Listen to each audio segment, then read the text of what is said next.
Welcome to That's No Class. I'm Brian Bruman. And I'm Morgan Darian. Welcome back to the home of class, where we talk about the most interesting and funny things happening in the news and in our lives, try to figure out how to live classy, and call out no-class moves. This week in news, Brian covers the disappearing internet. I find a friendship between Billionaire and Gardener. Brian brings us tips when buying a car in his segment Free Car Advice. A listener brings us embarrassing travel moments. And as always, we end with our no-class picks. We are here, episode 75. What? Seems crazy. We've done 75 of these things. I don't think I've done 75 of anything other than oil changes. And that probably goes into the thousands. Thank you all so much for being here with us each and every week. We love you guys. We love hearing from you all. Feedback is always amazing. We love that you listen. We don't have anything super special planned for this episode. It just kind of crept up on us. Just some good old-fashioned TNC for you, like we bring every single week. Just thanks for being here. Let's get to some news. Now here's the news.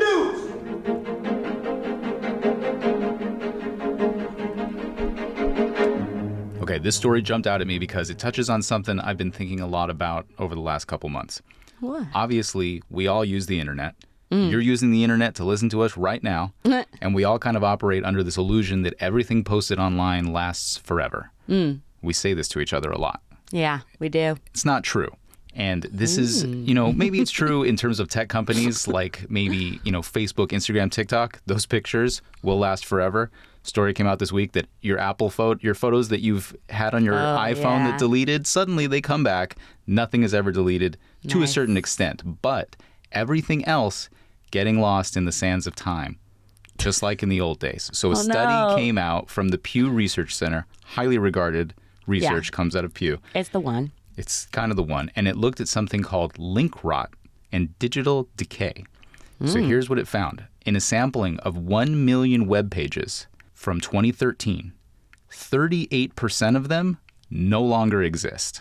What do you mean no longer exist? I mean that the links are still there on another web page. Like click here to see this, click here to see this, click here to see this. If you click on it, nothing happens. You get that error that says but page someone has not to found. pay for those websites to exist. Sometimes it can be a variety of, that's actually a different issue. What kind of web pages That's a different issue. That's like the domain, I think is what that's called. They're not saying that the website itself goes away.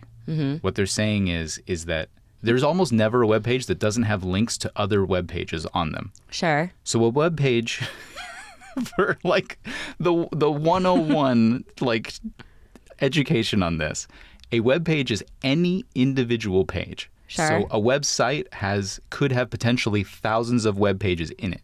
Yes. Okay?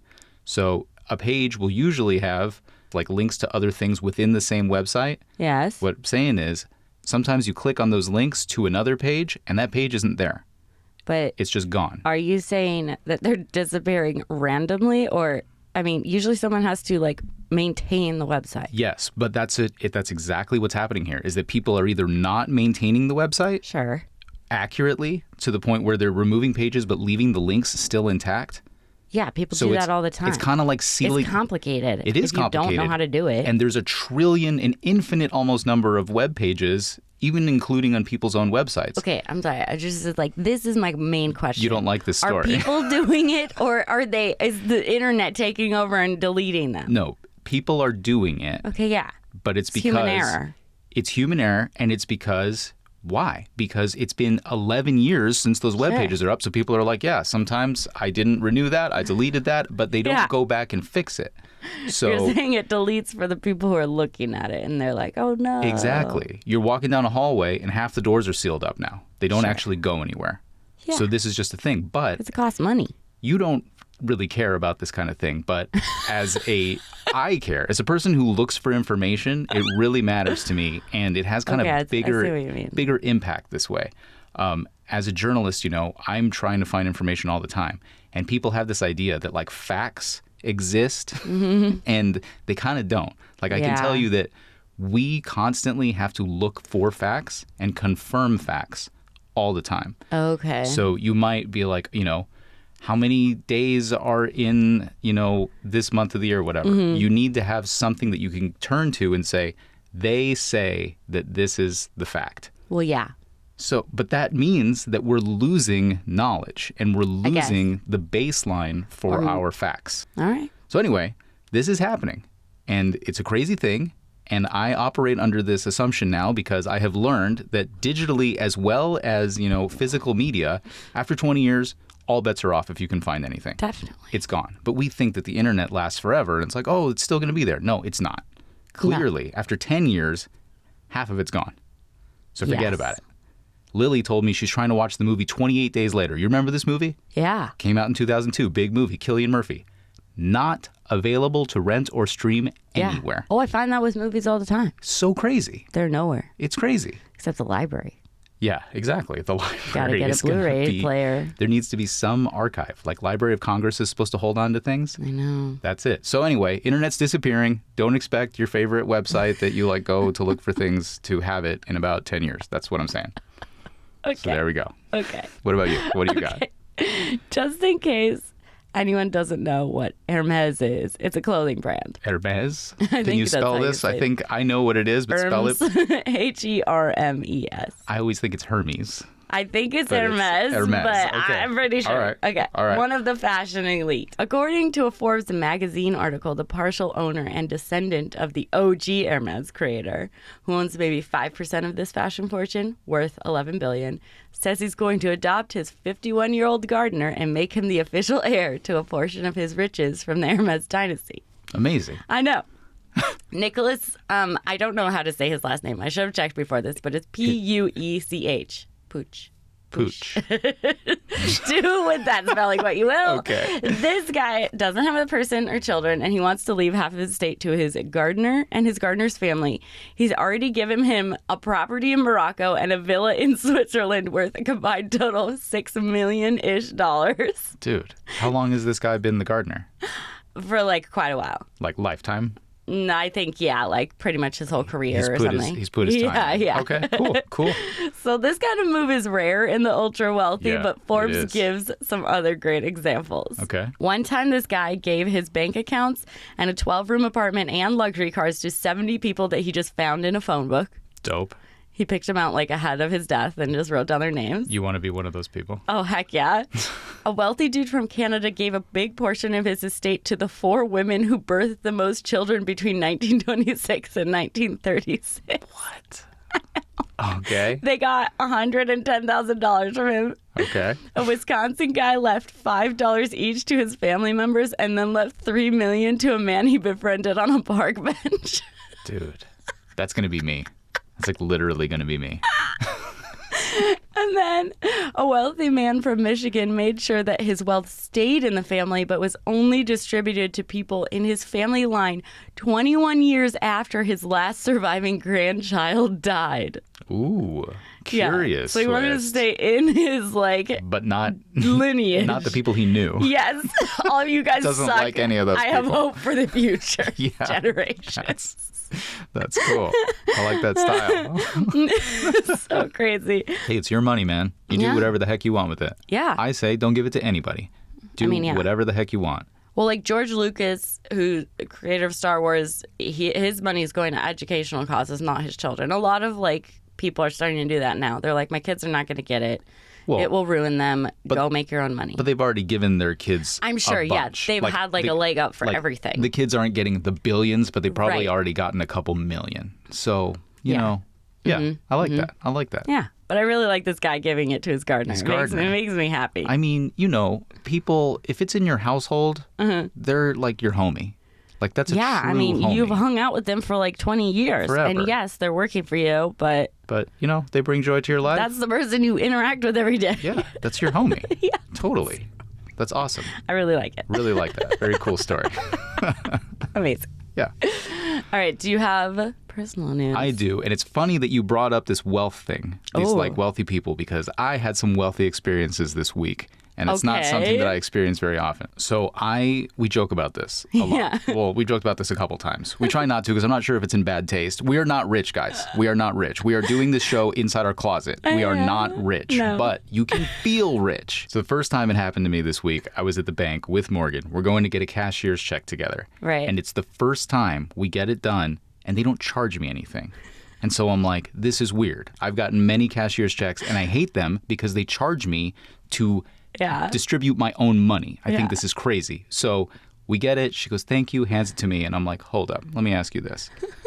This is the first time I've never been charged. What is going on? And she goes, well, you're a preferred customer, and so we offer you this service. And I'm like, oh, so you're saying that because Morgan and I combined our money, now we have enough money in the bank that you won't charge me nickel and dime me for stupid crap like that. Yeah. And the other people who don't have as much money, who are struggling, you will charge them. Yeah, they charge the poor people for all kinds of stuff. It's crazy. It's heinous. It's insane. I'm so against it, and I hate it so much. And it's not even like the people who don't have money have done anything. Exactly. They just literally don't have the money. You just don't have enough, so we're going to charge you. So we're going to take more. It's terrible. Like when they charge you to have a checking account. Yeah, checking or account have a certain fee. amount in the account. It's terrible. So ridiculous. Anyway, I guess I used to get those charges all the time when I was in my 20s. Rage. I'm like, $12. Yeah. I needed that. It adds up. It's over $100 a year. Anyway, so I guess we're rich now. Yeah. And the second thing that happened is I got my new car, and it's a 6-year-old car, but it's the fanciest car that I've ever had. It's the nice. biggest car I've ever had. It just feels so luxurious. Like, I'm driving around and I'm like, dang, like, I guess I'm rich. Like, this is what rich feels like. I mean, I guess I'm freaking damn near 40 years old, so it's about time that I experience this a little bit. It's not even that fancy, but, I appreciate it. I love it. I really appreciate it because as 50 Cent once said, sunny days wouldn't be special if it wasn't for rain. Joy wouldn't feel so good if it wasn't for pain. Death gotta be easy because life is hard. It'll leave you physically, mentally, and emotionally scarred. This is a great quote. Wisdom. Thank you for that. Get Rich or Die Trying. Coincidentally, the name of his album. When you brought this up to me, Brian reminded me of this comedian because he was like, is this going to sound like I'm bragging? And I'm like, I mean, yeah. No. It's not a good look. It's not a good look. But I hope you guys know, again, we don't even make any money off this show. It's a public service we're providing. I'm like, you're talking about a $10 charge for a cashier's check? That's big money to me, man. That's big money. That's huge money. This guy, Nate Bargatze, he has this whole joke about buying a hammock in Walmart, and then he asks his comedian friend, he's like, you think that this is like, does it sound like I'm bragging that I can afford a hammock? See, that's how I am, man. And I'm like, no, it is. You're fine. It is. Okay, what about you, friend? What do you got? All right. So I graduated. I'm super stoked about it. And I promised to come back with some stories. One of them I saved for later. But basically, we all woke up at 4 a.m. Then I stood behind one of my favorite peers in the English program. And he said things like, my family is cool and tall. And, gods from religions? I don't like any of the options, but I'm willing to hear the joke. And when we entered the waiting area before entering the lawn to the ceremonial graduation music, we had to stand under this rusted metal tunnel that had been constructed for the occasion and kind of made us feel like we were getting ready to enter a gladiator arena. And while we were waiting for it to fall on our heads, he goes, well, this will be one way to get rid of our student debt. Other than hanging out with this guy, I got to take pics with friends and sneak out to meet you guys for breakfast. Those are the highlights. It's awesome. It's great. We really appreciate you sneaking out early. Man. It was It was getting long. We'll get to that in a second. Okay, but congratulations again. Thanks. It was a wonderful weekend of celebrating you. It was cool. All right. When we come back, I'm going to share with you all my treasures from my journey on the auto road. And then, when meaning well doesn't end well. Thanks so much for being here. We love having you. We'll be right back.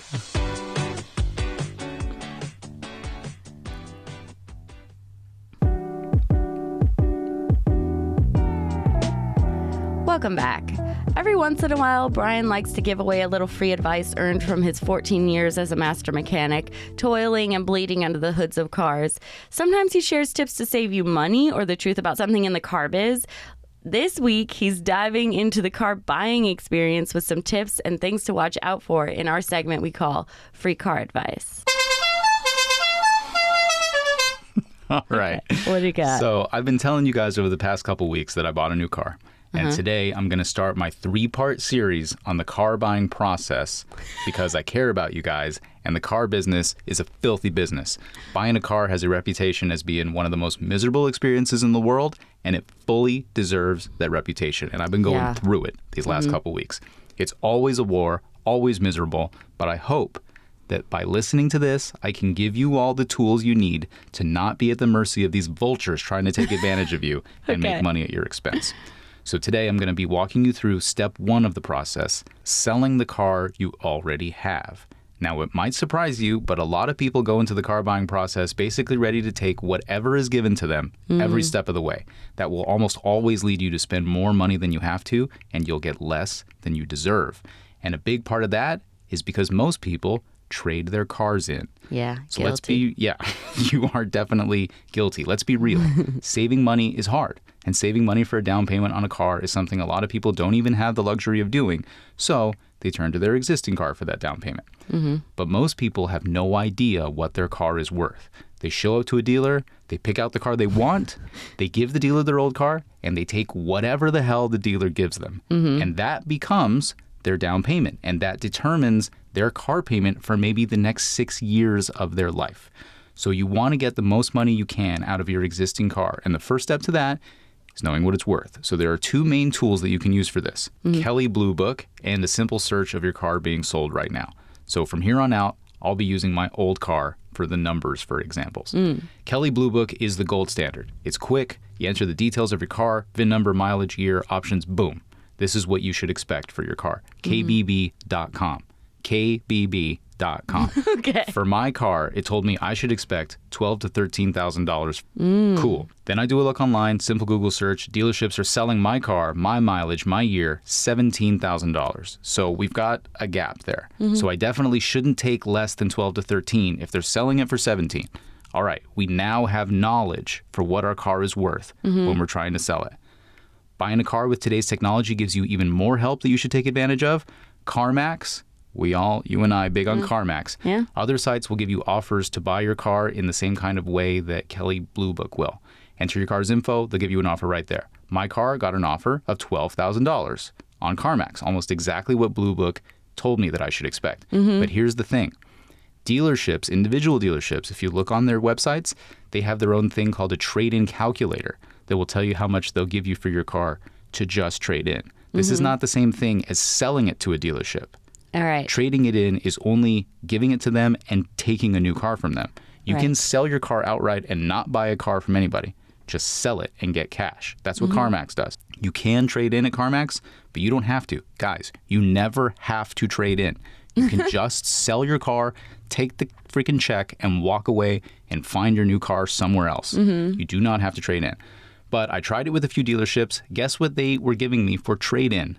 Just $9,000 when I should be expecting 12. That's a big difference. That's 25% right there I'm losing if I just trade in. Yeah. What's the advantage of trade-in? You don't have to go anywhere else. It's a convenience. Think of it as a 25% convenience charge. That's what it basically is. Not worth it. I say nope.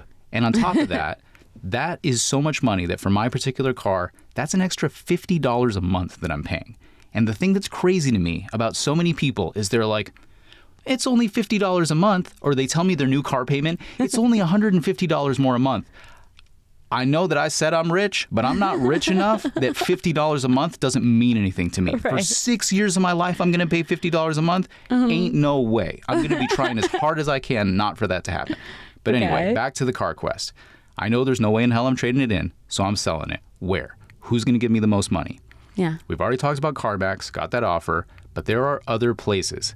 You also have the option to go private party, which is just to sell it yourself as the seller.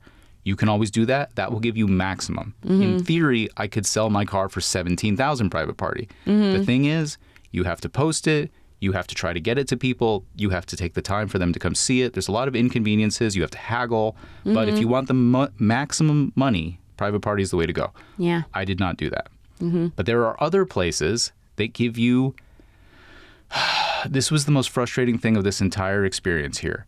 There are people online, this site called Car Gurus. I'm giving them the No Class Business of the Week. Okay. They claim to give you these offers. They claim to tell you that your car will be bid on by other people who want to buy your used car. What? They gave me a list of 10 dealerships that were quote-unquote bidding on my car. No. And then they tell me that the number one bid was $14,000. So we're talking $2,000 more than anybody else would give me, Yeah. according to them. I say, great. I make this appointment. I drive an hour away from my house to this freaking dealership. That's the one. That's the one. Dude comes outside, looks at my car, and he goes, I'll give you 11. And I'm like, what do you mean 11? Freaking Car Gurus told me the site that, quote unquote, you bid on said that I was going to get 14. And he's like, I don't know where that number came from. There's no way I could do 14. This car isn't worth 14. That doesn't make any sense to me. Like, I'm sorry that happened to you. Sign up for Car Gurus? Or no, what I didn't. happened? Oh, yeah. I mean, it's what it is that it's all bullshit. Is what yeah, it is. they're just making stuff up. It's all made up. Oh, my gosh. And it's clearly just like, a lead system. They schedule you an appointment. It allows that dealership to get an easy schedule for an appraisal appointment for people. Yeah. It just directs me to them. And then when I show up, they say, I'm never going to give you that. That number's crazy. That number came out of nowhere. Well, Car Gurus fucking put it up. It's, excuse my language, it's complete bullshit. Yeah. That thing is complete bullshit. So watch out for this stuff, guys. Okay. Watch out. The only way you get a real quote is going somewhere and having someone look at it. Yeah. So I went to CarMax, got it inspected. Guess what they offered me? $10,500. But you had just offered me $12,000. Yeah. Some people might have just said, okay, I guess it's $10,500. Yeah.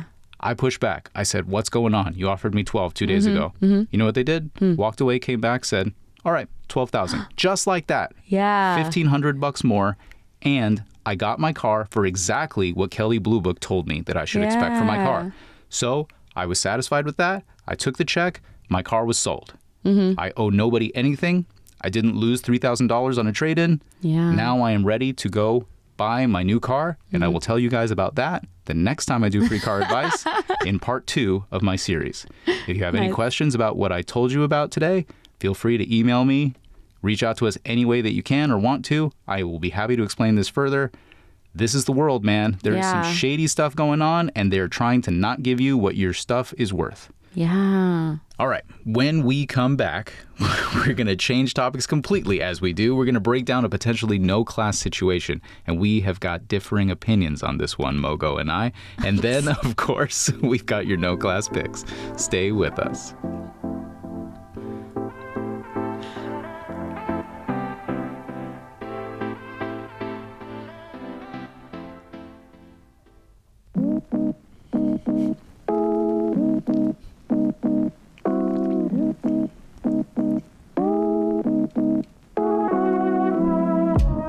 Welcome back. Classy behavior can sometimes be in the eye of the beholder. And this week, I heard a story from a friend and a listener of the show who told me of something she went through, and I wanted to share it with you all because I think it's a wonderful example of the differing perspectives in the class game. Okay. So here it is. Okay. Mogo, you too. Input crucial. So my friend was taking an international trip with her mom. It just so happens that a friend of hers works for this company that provides private suites at the airport. Kind of like a separate terminal. You don't have to mingle with the public. The peasants. Yeah, the peasantry. So you have your own like suite, and like I think it has a shower, and you can just hang and watch TV and get snacks and all this kinds of stuff.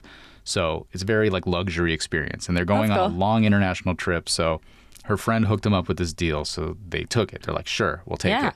Nice. So they do it. And this is a longtime friend who helped him out with this. Okay. Friend of the family for years. Mom knows her. You know, she feels close to her, their family friend. It's, it's a nice thing. Yeah. But it happens that this friend has been going through some hard times. In particular, there have been some deaths in their family, including someone that she was very close to and died fairly recently. Okay. So this is, background information. Right. But my friend tells her mom, because she's like, you know her and, you would care. And this is something that I want to tell you about. Here you go, just for you to know. The friend is going through hard times. So the friend shows up because she works there to check on them. Just like, hey, how's it going? Fun thing. Like, how's it going? Good. Just wanted to check in on you guys, make sure everything's good. First thing mom says is, I'm so sorry for what you're going through. And my friend is mortified. Yeah. Totally mortified. And she says to me, she's also a listener of the show. Yeah. So no class. And it kills me when other people say that something is no class. It is like my greatest joy in life. But I was like, is it no class though? Because you don't think it is? What do you think? You tell me and then I'll tell you what I think. I can understand why she cringed. I completely can. That I totally I mean, understand. because like if I was working, I wouldn't want someone to be like, let me bring up this like horrific thing that you're trying to keep at bay while you make money to survive. Like, yeah, that's rough. And that's what she said. She's like, she's working. No one wants to be thinking about this stuff while they're working. No. I don't want to be thinking about it at all, Yeah. let alone when they're at work. And also, what tends to happen, and I don't know this person's mom, but like, even if someone is saying like, I'm so sorry you're going through this or whatever, a lot of people don't know how to comment on hard things. I have no idea. And so then the person who's going through the hard thing kind of feels like they have to take care of that person. Yes. And their like weirdness about it. And so you're just like, this is giving me nothing. Yeah, this is not. Thank you for just making my day worse. Yeah, and giving me nothing and forcing me to And give something to talk of myself. about this and and be vulnerable when it's like, okay, you could have said that Or a just different time. not said anything. Yeah. See, but here's my thing. I can't blame mom. I know. Because it comes from such a intention, place of yeah. caring that I'm like, I can't. Yeah, true.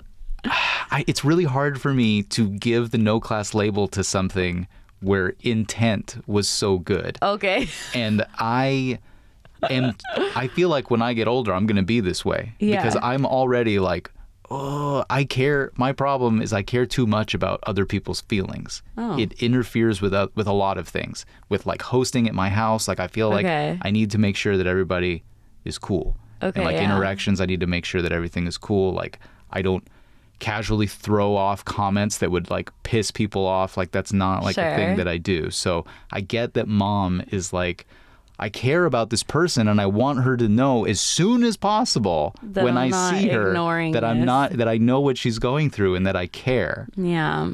But it's That's really super funny. uncomfortable. Well, just for our listener to call it no class, I feel like it had to be pretty uncomfortable. So also, Oh, we I'm weren't sure. there and maybe she said it crazy. Oh, it would be Maybe it was like, mad uncomfortable. Like for sure, it is super uncomfortable. I have no doubt in my mind that it was no. oh my God. And then I would feel like, Yeah. oh shit. It's almost like, am I talking behind her back? Like I told my yeah, mom. like they're talking about all my stuff. Yeah, like, oh shit, is this just like a topic of conversation like between her and her mom? Like, do you worry about what your friend's thinking? Like, Yeah, probably not the moment to bring it up. that sucks. But then when do you bring it up?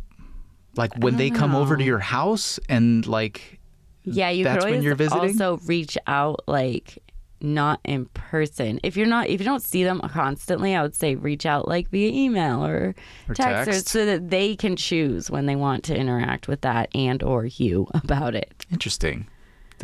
I like this. Then they have the power to choose. Yeah, I mean, I can see that. We have so many forms of communication now, and each one Mm-hmm. has this level of like priority and level of immediacy to it. And Yeah. you're right. Like email is always like the lowest and Yeah, like longest then you can term. like, okay, I'll like respond if I want to. Yeah, that's good. I like that. That's a good Yeah. compromise there. Yeah. Like, hey, mom, send an email. Yes. Don't do this right now.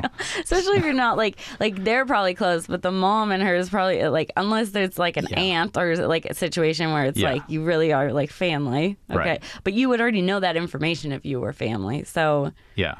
And maybe she did. And that's the thing, is maybe she did. It's just her know. first time seeing her. I don't know. But man, It's complicated. She was like slanging it at her mom. No class, mom. Oh my God. So no class. Oh my gosh, I have a no class pic later from a listener and they used it. She's like, I used it. That's awesome. I used it. Okay. Yes. Well, then there was a flip side to this Okay. with mom's behavior. There was another thing. So they're on the flight this time when this next situation occurs. They're Okay. in the air, flying. Okay. And it's a long flight. And they're stuck in these, little Oh, yeah. chairs, but they're on a 4-row seating kind of situation.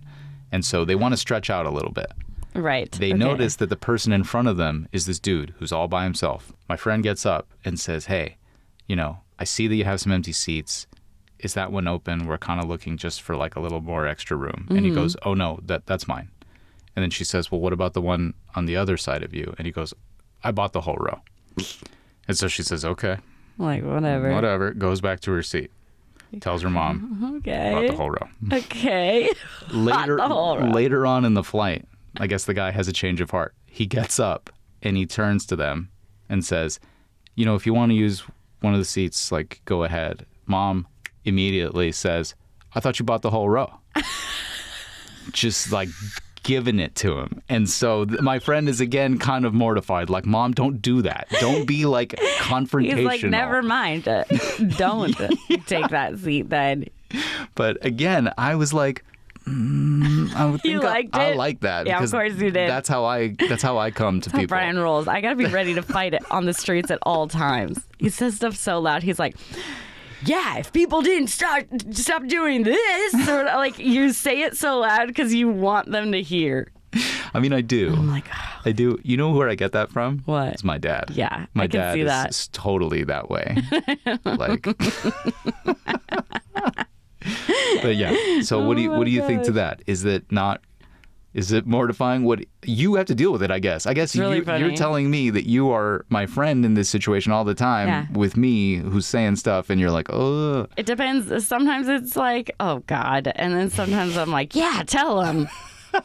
Yeah, say that louder. What about in this one? What if we were in this scenario? One? I mean, you're stuck on a plane, so you can't get away from this person, but also, I mean, the only reason to like call him out is if you really don't want the seat, like, because that's like you're cutting your chances. Which I think I would. You've already made your choice. So like, fine, I don't want your seat.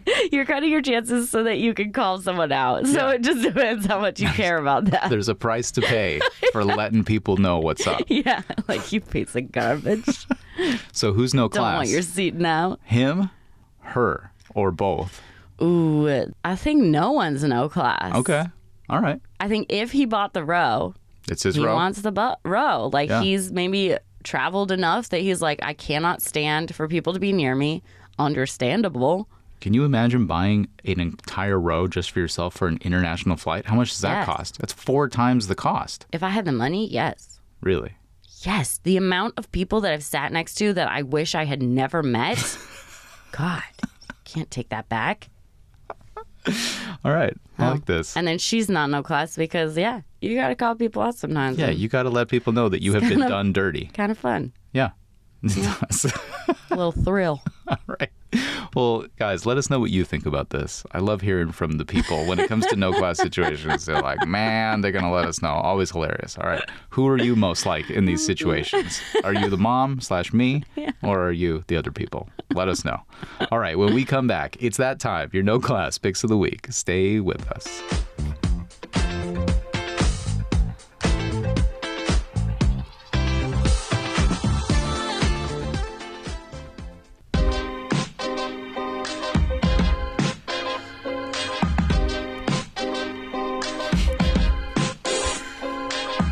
It's time to wind down the show here, bring it to a close the only proper way with our no class picks of the week. You're just a jealous, no class, lazy bum.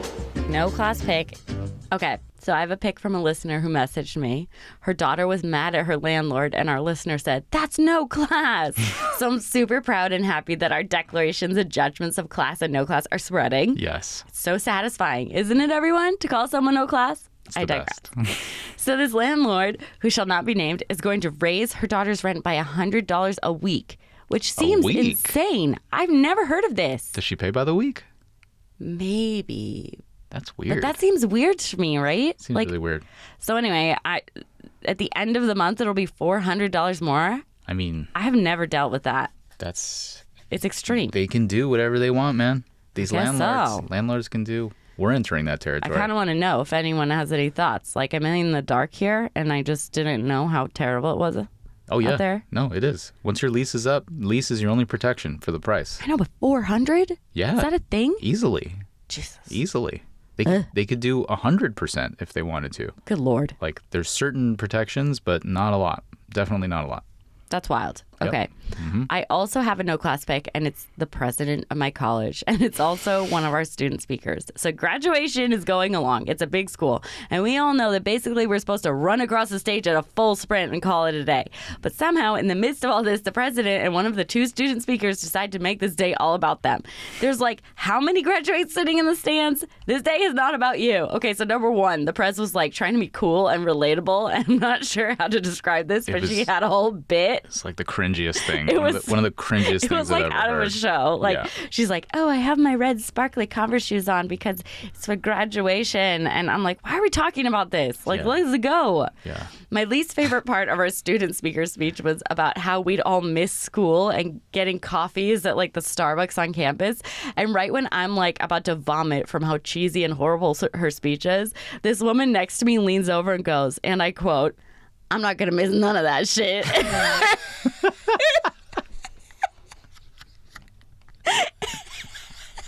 Yep. And she, in that moment, became one of my favorite parts of graduation.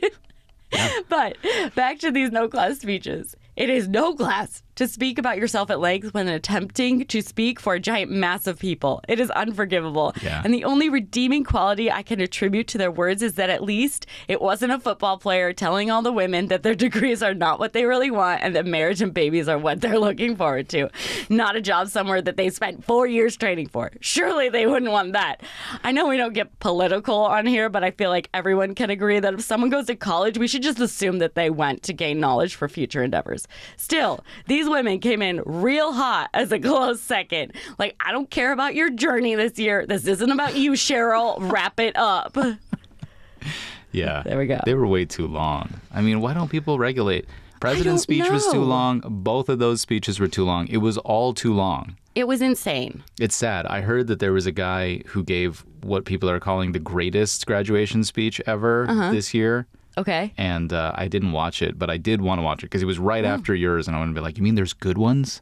There I are want to good see ones that. out Yeah. there? Yeah. Okay, I'll try to look it up for you. That's so funny. Yeah, it was tough. I know. And like, so they get all that time. And then while we're trying to like get and walk across the stage, everyone's like, go, go, go, faster, faster. Yeah. Get in here. It's Take like- the picture. Go. it's like- Take your thing. Go. It's like fist bump the president. The And beach I'm in just Normandy, like, man. You guys are like... I forgot to look at you guys because it was insanity. Literally did. Literally had the perfect vantage point to be taking pictures of Morgan, and she is not. I was like so distracted. I was like, can I make it across the stage? Forgot that you were on camera. It was insane. I'm like, yeah, but it was great that we spent 57 minutes on these guys talking about themselves. So Great. long. So long. Ridiculous. Sorry. Okay, I'll stop. I Okay. could talk about this for a while. All right. Well, this week I remembered this week, I have a class pick. So they're back. All right. And it's actually Nice. not really a class pick, but Oh. it does involve some people that I referred to as a no class pick way back on episode 34. Dang, that's a long time ago. It's a long time ago. I'm But curious. it was an event in my own life, so of course I remembered it. Oh, sure. So anyway, I on that episode talked about two people at my work and how one was being super sarcastic to the other when one asked them what they were doing wrong. Man, I don't remember it was a this. thing, and one was like doing something wrong apparently, but the other one refused to tell them what they were doing wrong and just gave them sarcastic It's like, coming back to me, yeah. like attitude. And I was Okay. like, that's so freaking no class. Right, That's yeah, not- just tell them. just tell especially if 'em. someone's asking. Yeah, Okay, yeah, you know. I remember this. So this is what happened. But anyway, I haven't been around them since then. I don't even know how many months ago this was, but I have not seen them together since then. Okay. But I recently did. And I was shocked because these two were working together so well and showing each other such respect and interacting. What, if I wasn't mistaken, I would even say they were enjoying each other, smiling, laughing. Dang. And, you know, it's the opposite. That interaction was the opposite of the no class interaction. All So right. with that, I will give it a class pick of the week. You know, For repairing for repairing themselves. it. And what a difference a few months can make. Like, Yeah. clearly at some point, they either hashed it out or they didn't. You don't always need to hash it out. That's true. Just let time go by and don't hold a grudge. And If two people are capable of not holding a grudge, then you have a chance. you have a chance. And it looks like they did. They made peace. They found mutual respect. I'm all about that. And it's actually the second pair of people I've seen at work this week that I thought hated each other. But after a long time, They seem to really get along. All right. And it just goes to show people can always get along. There is hope for us. Yeah. That is the spirit of class. It's nice to see when two people put forth effort It is nice. for the betterment of everyone. For the betterment of all. Exactly. Okay, cool. All right, guys, that is our show. Thanks so much. Oh, crap, I can't read. Oh, my glasses. Literally. People are like, how bad are your eyes? Literally the worst. All right, that is our show. Thanks so much for being here and hanging with us. Like and or subscribe on whatever platform you're listening on. We're on all the apps, episodes also on YouTube.